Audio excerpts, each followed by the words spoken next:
pense qu'il y a eu une intervention au Qatar parce qu'il était beaucoup trop compliqué pour le Qatar de passer outre tous les business qu'il y a autour de Neymar.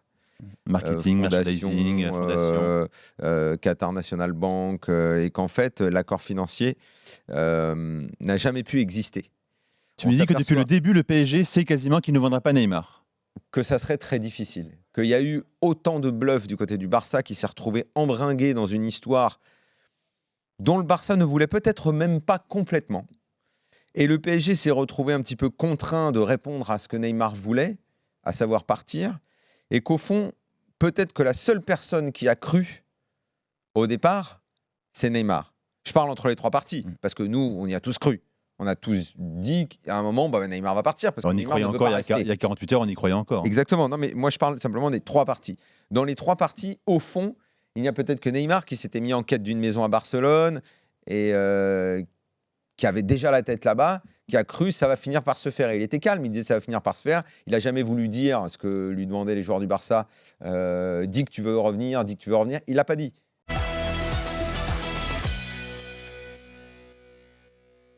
Au niveau des individualités, le match de Sarabia me laisse complètement sceptique. Je ne comprends pas, en fait. Je le trouvais pas mal, il m'a déçu aussi. Là, franchement, je l'ai trouvé complètement inexistant dans ce match. Bon, le milieu de terrain, ils ont ronronné, ils ont fait leur match, quoi. Même, je parle des nouveaux, je parle de Gay. Mais c'est ce qui. On peut pas dire qu'il fait un mauvais match, on peut pas dire qu'il fait un gros match. Si on n'avait pas Di Maria, ce serait le merdier. Hein. Et voilà, j'allais te rejoindre en disant finalement le seul joueur qui offensivement essaye de faire des différences, c'est Di Maria. Ça met une belle pression sur le Barça, cette intervention. Le club est obligé de répondre et de dire quelles ont été ses vraies intentions. Est-ce que vraiment le Barça a proposé de l'argent plus des joueurs ? Là, maintenant, ils ne vont plus pouvoir se cacher. Ils vont être obligés de le dire. Parce que l'autre lui a dit, tout ce qu'ils nous ont proposé, on n'en a pas voulu. Ouais. Donc, ça veut dire que l'autre va être obligé de dire, mais oui, mais on avait pourtant proposé ça, ça. Ou alors, on n'avait pas proposé.